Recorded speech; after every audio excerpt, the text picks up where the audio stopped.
मुझे लगता है जैसे कि जब बजट आता है निश्चित ही सभी लोगों में एक बड़ी आशा होती है कि इस बजट से खास तौर पे वो लोग जो मिडिल क्लास लोग हैं, लोअर मिडिल क्लास और जो गरीब वंचित वर्ग हैं, किसान हैं, बेरोजगार हैं, उनके लिए जरूर इस बजट में कुछ आएगा। बड़ी आशा की निगाह से देखते हैं। जैसा लेकिन उम्मीद थी, पिछले वर्ष में बजट आया लेकिन निराशा हाथ लगी। और आज का भी जो बजट है, निश्चित ही इस बजट में भाषणबाजी तो बहुत हुई, लेकिन मैं इसको चुनावी बजट के रूप में कहना चाहूंगा। एक चुनावी बजट है, और चुनावी बजट इसलिए है क्योंकि जिन राज्यों में चुनाव है, जैसे कि बिहार का उदाहरण ले लीजिए, तो बिहार में जो बजट दिया तुलनात्मक रूप से सबसे ज्यादा दे दिया।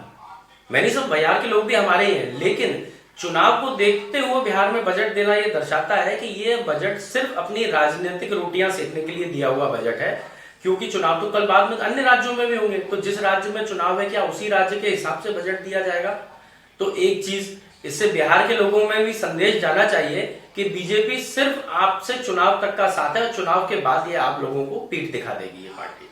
साथ में बेरोजगारी जिस प्रकार से आलम बढ़ रहा है, आप देखिए 2 करोड़ रोजगार देने के वायदे थे, 2 लाख रुपए मध्य प्रदेश सरकार ने कहा था रोजगार देंगे, और 2 करोड़ रोजगार केंद्र सरकार ने कहा था। आज तक कोई रोजगार नहीं मिले।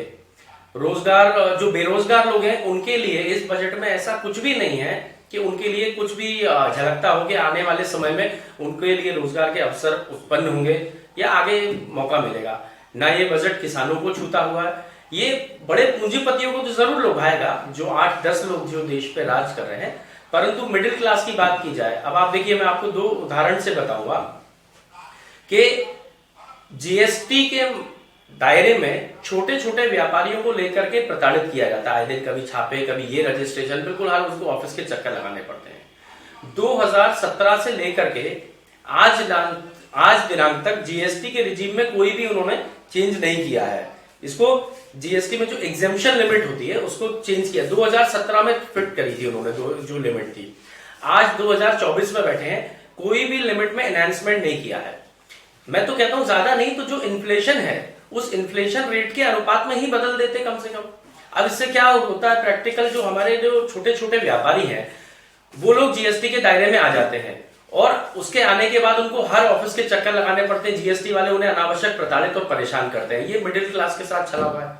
एक और मैं आपको उदाहरण बताऊंगा कि अभी बीजेपी वाहवाही लूट रही है ये कहकर के न्यू स्कीम ऑफ टैक्सेशन में उन्हें चेंज किया है, लेकिन जो समझदार व्यक्ति है, यदि उसको मैं बताना चाहूंगा, जितने मिडिल क्लास के लोग हैं ये उनके साथ बहुत बड़ा छलावा है।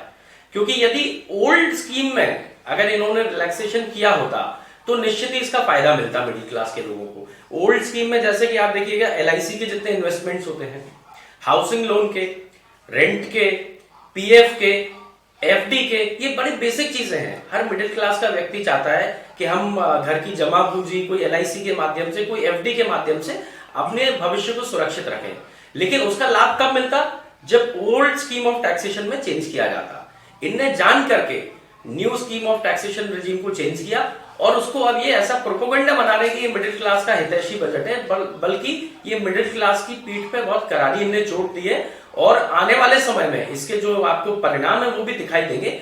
मैं इस पूरे बजट को, मैं इसकी निंदा करता हूं। मैं समझता हूं ये एक चुनावी बजट है, जिन राज्य में चुनाव है बस वहां पे केंद्रित बजट है। जैसा कि मैंने कहा कि यही अगर वो ओल्ड स्कीम में अगर ये बड़ा छूट देते तो निश्चित ही इसका लाभ मिडिल क्लास के लोगों को मिलता, और मैं भी सरकार को धन्यवाद देता कि हाँ आपने अच्छी पहल करी। लेकिन इनने क्योंकि न्यू स्कीम में बढ़ाया है, इसका लाभ मिडिल क्लास को बिल्कुल नहीं मिलेगा, उल्टा नुकसान मिलेगा। अब वो न्यू स्कीम की तरफ जाएंगे, स्विच करेंगे, लेकिन ओल्ड स्कीम में जब मिडिल क्लास का व्यक्ति एलआईसीज में इन्वेस्टमेंट करता था, छोटे छोटे अपने भविष्य को सिक्योर करता था, पीएफ में जो आम कर्मचारी है वो अपना पीएफ इकट्ठा होता था उसका धीरे धीरे, जिससे कि उसका भविष्य सुरक्षित हो। एफडीज जो बनाते थे मिडिल क्लास के लोग की, छोटी सी पूंजी आई उसकी एफडी बना करके रख लिया बच्चों के आगे विवाह संपन्न करने के लिए। ये सब चीजों में जो है कोई छूट नहीं मिलेगी इस न्यू स्कीम ऑफ टैक्सेशन में। तो मैं समझता हूं इसलिए ये मिडिल क्लास के साथ धोखा है। तो फायदा दिया गया है इस बजट में। नहीं, किसान, आप किसानों की बात कर रहे हैं, किसान आत्महत्या करने पर पहुंच गया है। किसानों से पहला वायदा तो था कि उनकी जो इनकम है वो 2.5 गुना बढ़ाई जाएगी। पहले हम पिछले वायदे पे चले जाते हैं ना, आज की घोषणा पे हो जाए। आप मेरे को पूरे मध्य प्रदेश में या देश में एक किसान लाके दे दो जो ये कह रहा है मेरी इनकम 2.5 गुना बढ़ गई है। किसान आत्महत्या क्यों कर रहा है भाई? और एक कार्ड देना, उस कार्ड के लिए कितनी फॉर्मेलिटीज करनी है, कितनी कमीशन खोरी होंगी, कभी इसका अनुमान लगाया है आपने? ये सिर्फ मैं कह रहा हूं पूंजीपतियों का बजट है, किसान को बिल्कुल भी नहीं छूटा। और जिस प्रकार की ये बातें इन्होंने करी है उसके प्रैक्टिकल इम्प्लीकेशंस आप बताइए ना। किस किसान को इस बजट से लाभ मिला या पिछले 5-10 वर्षों के बजट से लाभ मिला? सिर्फ छलावा करने का बजट।